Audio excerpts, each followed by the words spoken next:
Nouvelle édition d'actualité sur B1 Télévision. Bienvenue à tous.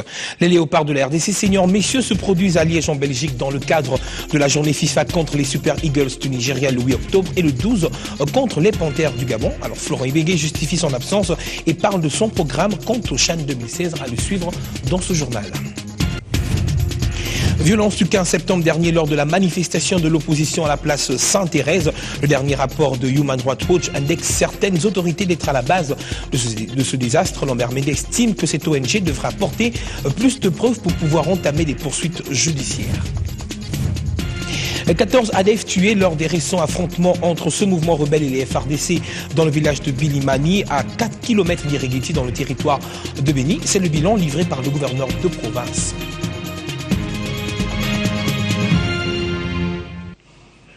Bienvenue à tous. Encore un exploit des forces armées de la République démocratique du Congo sur les ADF Nalu. 14 d'entre eux ont été tués, des armes récupérées selon Julien Paluku, numéro 1 de cette juridiction. Il félicite les efforts des militaires congolais démontrés une fois de plus à Bilimani. Je vous le rappelle, à 4 km d'Iringeti dans le territoire de Béni. Les détails avec notre permanent dans la région, Erika Smouissi. Les affrontements ont opposé depuis lundi soir l'armée de la liste au régiment ADF à Bilimani, localité située à 4 km d'Eringeti en territoire de Béni, ici au grand nord de la province Nord Kivu. Les bilans provisoires avancés par les gouverneurs de la province Nord Kivu, Julien Paluku, parlent de 14 ADF tués et 7 armes du type AK-47 récupérées. L'armée de la liste continue son action et la société civile locale s'est réjouie du travail abattu par les FARDC. Les détonations se font entendre dans cette partie du territoire de Béni depuis lundi. Pour les populations qui disent avoir marre de l'activisme des combattants ADF, les forces armées de la République démocratique du Congo ont intérêt à signer la débattre de ces assaillants qui ont taillé à la ville de Béni une célébrité négative. À travers les mondes, ces nouveaux bilans avancés par l'autorité provinciale semblent être applaudis par les souverains khmers. En rappelant, Bilimani, lieu du théâtre des affrontements, est situé au nord de Béniville, à une trentaine de kilomètres, à environ 4 km de la nation numéro 4. Merci Erika, c'est tout à côté la ville de Goma dans le nord. Kivu toujours est en proie à l'insécurité voilà depuis quelques semaines et ce phénomène est dénoncé tant par les autorités de cette partie du pays mais également par la société civile et cette fois-ci particulièrement c'est la nouvelle société civile coordination urbaine qui est montée au créneau pour solliciter une imminente intervention des autorités provinciales. Patrick Chaloua. Le dernier a payé le prix, c'est nommé Katembo Mastaki. Un assistant de l'ILPGL Goma, lâchement abattu pendant qu'il prenait un verre dans une alimentation la nuit du lundi au quartier Kassika. Et la nuit dernière, ce sont les habitants des 3 quartiers de la ville, Madjengo, Katoy et Kieshero, qui ont passé une mauvaise nuit, avec des coups de feu entendus pendant une bonne vingtaine de minutes. Tirés par qui? Difficile de le savoir. La nouvelle société civile coordination de Goma hausse les tons et appelle les autorités à prendre leurs responsabilités en main. Il y a des cas de balles qui sont entendus par-ci par-là dans presque 4 quartiers de la ville de Goma et on se pose encore la question, qu'est-ce qui ne va pas du point de vue sécuritaire? C'est pourquoi nous avons cru et nous continuons à croire qu'il y a des dispositions qui devraient être prises dans toute urgence.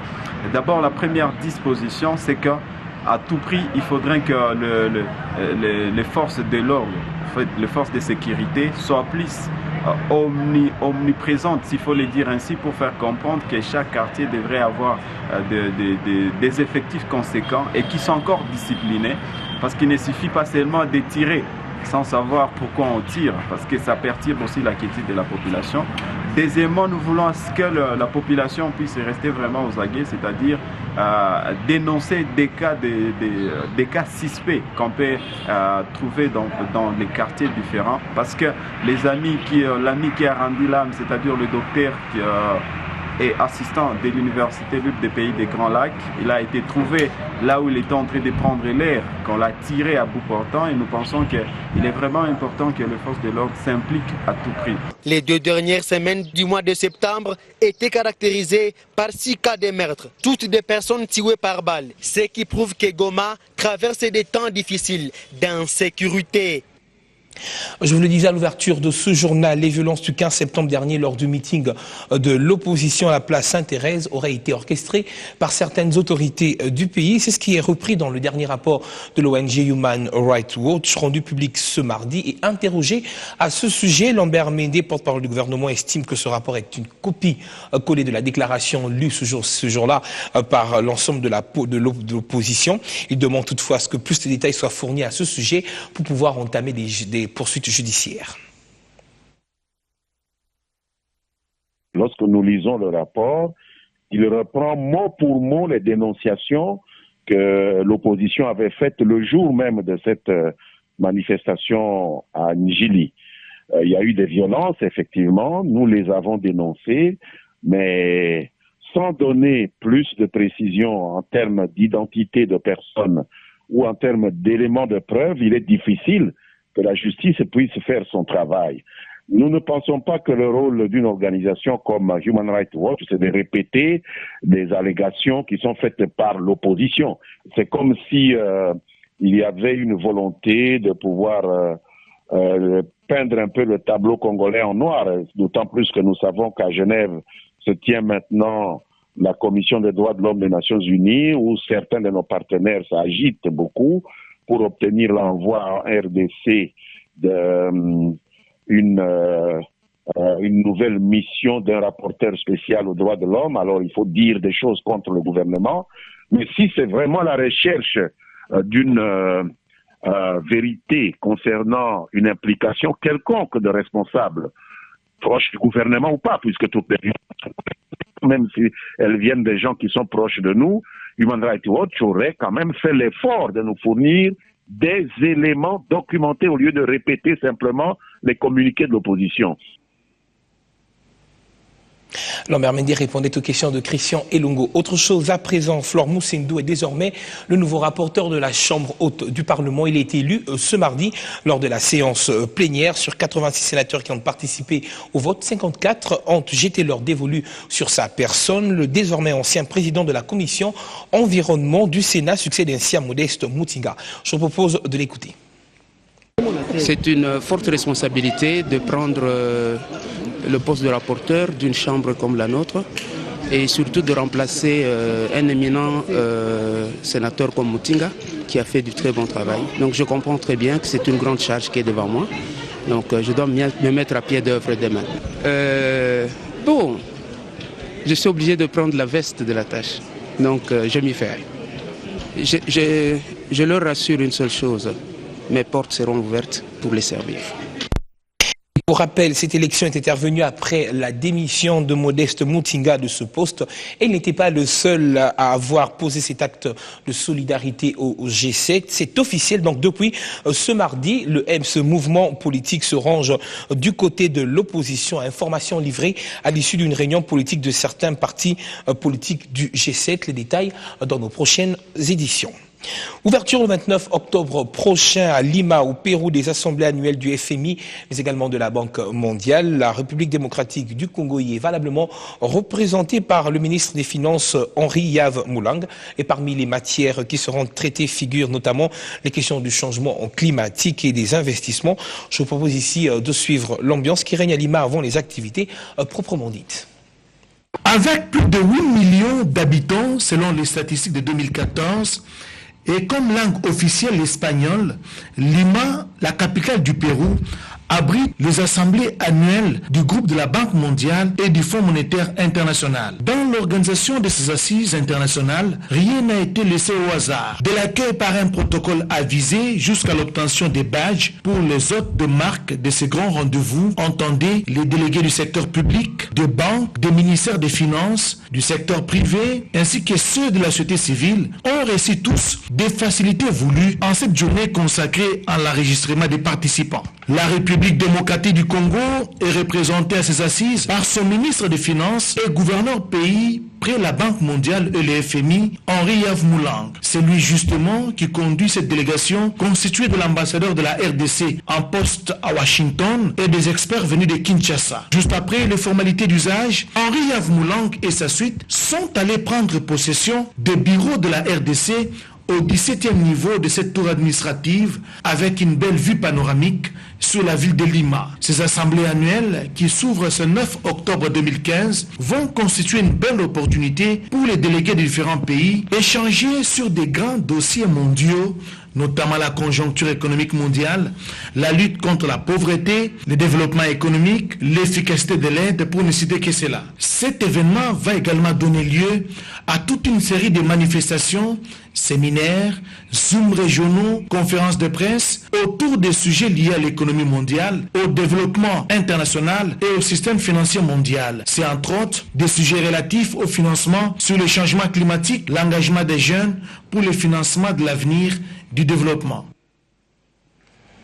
Allez, revenons au pays, direction cette fois-ci la ville de Lumumbashi où séjourne la présidente de l'Union panafricaine de la jeunesse. Francine Muyumba est accueillie à sa descente d'avion par les membres de l'association socio-culturelle Timbunge qui rassemble les peuples Emma. Patricia Panzo. L'association socio-culturelle Timbunge qui rassemble le peuple Emba a chaleureusement accueilli un de siens, Francine Muyumba, qui n'a pas oublié ses origines. Très émue par l'accueil, Madame Muyumba a remercié infiniment ses frères et sœurs pour leur marque de sympathie. Pour plus de convivialité, une soirée a été organisée en son honneur. Soirée au cours duquel plusieurs personnalités ont pris part, dont le président de la communauté katangaise, ainsi que les représentants des autres tribus amis et frères. Une rencontre très significative pour l'association socio-culturelle Timbunge. Madame la Présidente, nous disons sans embâche ni tergiverser que Francine Muyumba, la présidente panafricaine de la jeunesse, est fille de papa Théophile Muyumba. Pour la présidente de l'UPJ, elle reste rattachée à cette association car son père fut président de Timbunge à Kalemi. Timbunge pour moi c'est une famille parce que j'ai grandi en Timbunge. Mon père a dirigé Timbunge à Kalemi et aujourd'hui je suis contente que cette famille ait pensé à moi et s'organisé pour cette journée. Des encouragements en sa personne ont été faits et des cadeaux lui ont été offerts par les convives dans les comités exécutifs de Timbunge et celui de la jeunesse Emma.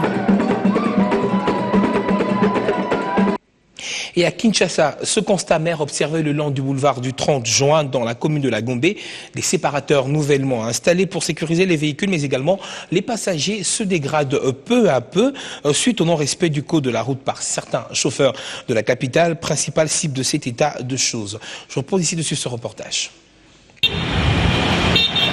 Boulevard du 30 juin, récemment réhabilité et élargi. Cette route est motif de fierté à deux volets. 30 juin, date de l'indépendance, puis à cause de la beauté de la chaussée. Un bémol, les séparateurs placés pour gérer les passages de deux côtés et ne pas gêner ou faire obstruction aux autres, ces dispositifs sécuritaires sont rasés par les véhicules. Constat triste des passants. J'ai la mort d'un âme, je regrette beaucoup. Il faudra qu'on puisse vraiment restaurer ça, rétablir ça, c'est très important. Il faut qu'on rétablisse, c'est notre pays. Et c'est beau. Ça rend le pays beau, le pays habitable. Et quand c'est des trucs comme ça, j'ai la mort dans l'âme. Il faut qu'on répare ça. C'est très important. Ça sécurise. Ça fait partie de la sécurité de la route. Ça me rend triste parce que je sais que c'est un travail à longue haleine que le gouvernement a fait pour que ça soit propre, les routes de Kinshasa. Mais quand je vois ça comme ça, je suis tout simplement, je dirais que c'est malheureux, quoi. Les chauffeurs, principaux destructeurs des séparateurs, sont conscients de la situation et appellent plutôt la main coercitive de l'autorité. C'est causé par l'insécurité, dit-il, et le non-respect du code de la route chez les chauffeurs ainsi que l'excès de vitesse. Nous demandons de renforcer la surveillance avec des caméras, par exemple. Ça va aider les policiers des circulations routières à mieux gérer la situation, mais aussi les policiers doivent être présents.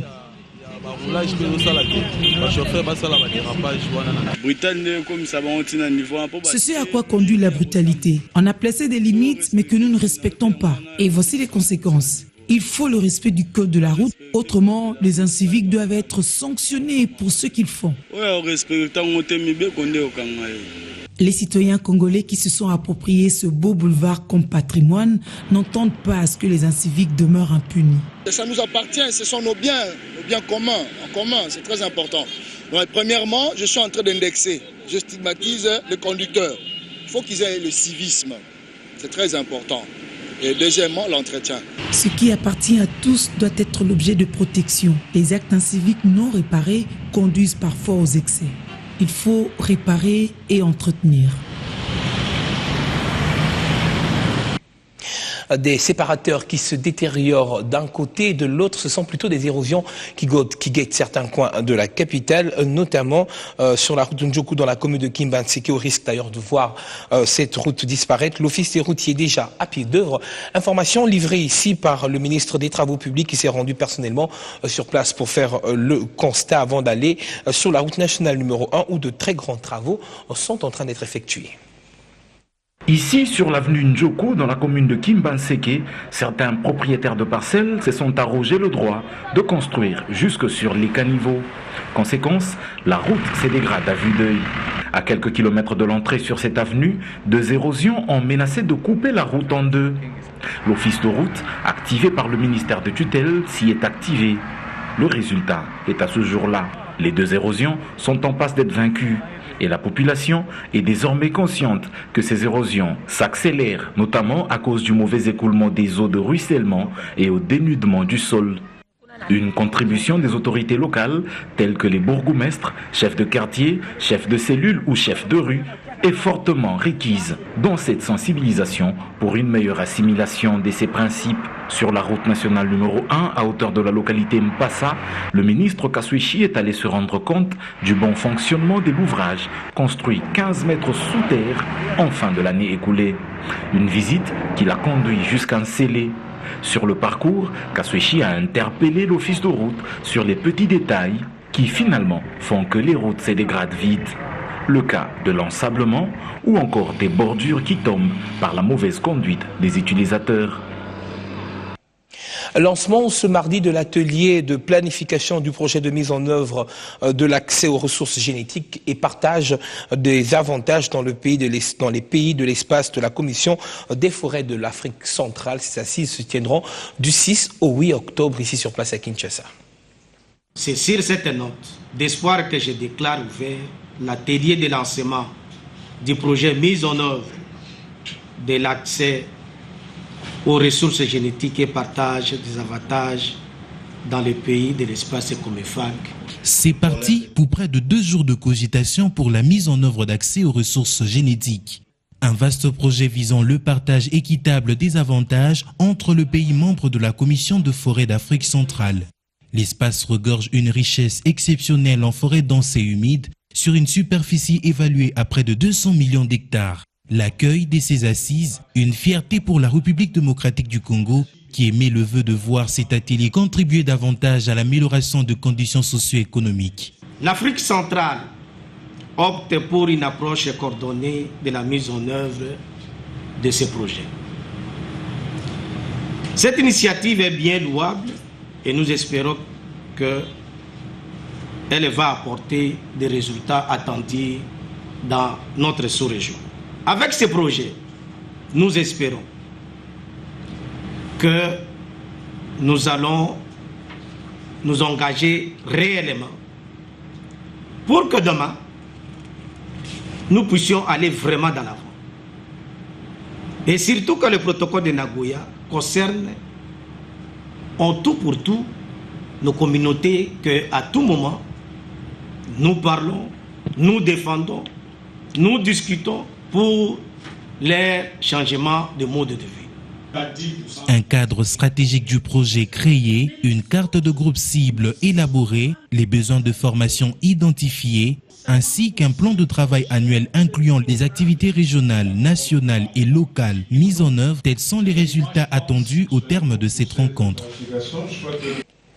L'expansion de la ville de Kinshasa ne se fait pas sans bien entendu poser des problèmes de desserte en énergie électrique et la Société nationale d'électricité se base sur plusieurs fronts: restaurer le réseau, renforcer les cabines pour éliminer les poches noires, éduquer les abonnés à la bonne utilisation du courant électrique et le paiement des factures, bref, refaire sa crédibilité auprès de ses clients. Tous ces sujets, le directeur général de cette société les a évoqués dans la conférence de presse, qu'il a eue avec les étudiants de l'Université pédagogique nationale. Avec le boom immobilier, Kinshasa est une ville lumière en devenir. La Société nationale d'électricité éprouve pourtant pour l'instant d'énormes difficultés pour desservir au maximum en électricité la capitale de la République démocratique du Congo. Le directeur général Eric Mbala affirme que la fourniture en énergie électrique va se normaliser d'ici 2018. Ces nouvelles ont été fournies par le directeur général de la SNEL au cours de la conférence qu'il a animée à l'UPEN ce mardi. Parlant du potentiel énergétique de l'RDC, le numéro 1 de la SNEL révèle que sur plus de 100 000 watts, le taux d'électrification ne tourne qu'autour de 9%. Je l'ai annoncé à l'ouverture de ce journal, les léopards de la République démocratique du Congo senior, messieurs, se produisent à Liège en Belgique dans le cadre de la journée FIFA contre les Super Eagles du Nigeria. Ce sera donc le 8 octobre et le 12 octobre, ce sera contre les Panthères du Gabon. Florent Ibenge justifie son absence ici et parle de son programme quant au CHAN 2016. Il est au micro de Belinda Odia. Non, ils vont bien, je suis en contact permanent, donc voilà, il se prépare tranquillement, il va avoir l'entraînement tout à l'heure. Je viens de discuter encore il y a 10 minutes avec celui que j'ai mandaté là-bas, c'est-à-dire Christian Sengibiembe, pour caler les entraînements, et puis voilà, tout se passe bien. Nous ne pouvons pas être là, donc j'ai mandaté Christian Sengibiembe et Eric Chibassou pour me remplacer, parce que ce sont les entraîneurs nationaux.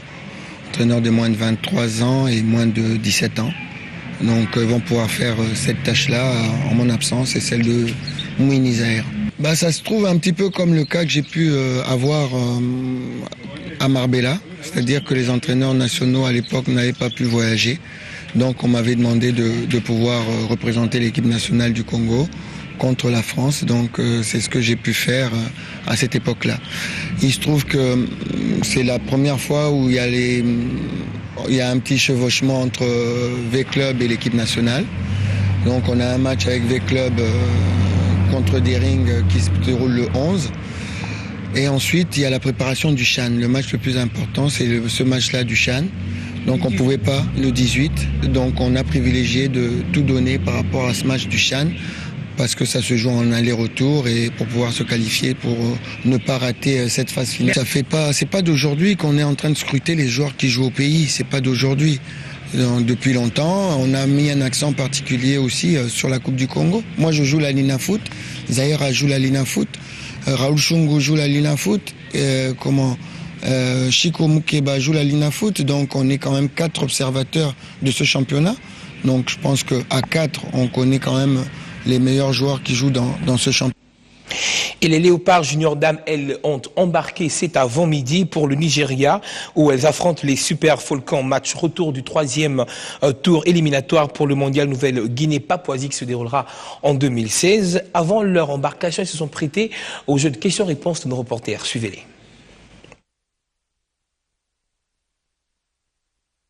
Battu 2-1 lors de la manche allée du dernier tour qualificatif pour le mondial Papouasie Nouvelle-Guinée 2016, les Léopards de la République démocratique du Congo ont la mission de s'imposer face à la redoutable formation nigériane en inscrivant au moins 2 buts sans encaisser un seul, si et seulement si elles veulent retrouver la phase finale de cette compétition. Mission difficile pour la jeune sélection de la RD Congo qui jusqu'ici a déjà fait montre de beaucoup de capacités techniques et mentales, mais face à la redoutable formation nigériane, très expérimentée, cohérente et très physique, la bataille s'annonce très rude. Qu'à cela ne tienne, les filles de l'entraîneur Valentin Kabamba ont tous dit ce matin leur détermination de ramener la qualification au pays à quelques heures du départ pour l'aéroport international d'Ndjili.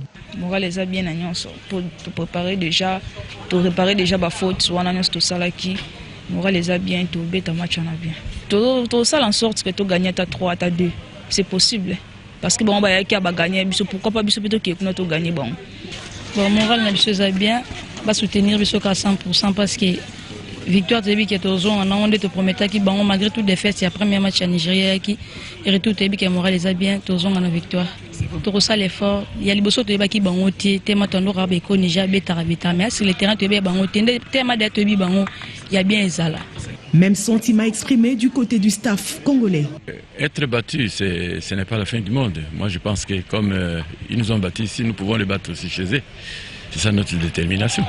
Et voilà ce qui justifie ici le message d'encouragement à leur endroit de la première vice-présidente de la Commission nationale du football féminin. Nous, on a le discours de remporter, de gagner, de ramener la victoire chez nous. C'est ainsi que nos enfants sont déterminés, ils partent pour récupérer leur victoire. c'est déjà le moral. Elles sont là pour jouer, sont des athlètes conscientes, jeunes mais conscientes.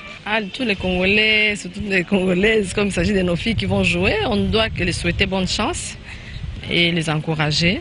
Les léopards de la RDC ont donc quitté Kinshasa cet avant-midi par Ethiopian à destination d'Addis Abeba avant d'attendre le jeudi prochain à Bukavu. Les léopards du cyclisme de la RDC vont prendre part au premier tour international de l'Angola qui débute déjà demain mercredi. Cette compétition va se courir du 7 au 18 octobre prochain et la République démocratique du Congo va compter sur des garçons comme Ndukwa Mbumba, Popol Kitoko, Gianni Maele et quelques autres qui sont également de la partie. Rappelons que le troisième tour de la RDC avait été gagné par Igor Silva de l'Angola. Et c'est sur ces pédales que nous mettons terme à cette édition de l'actualité. Merci à vous de l'avoir suivi.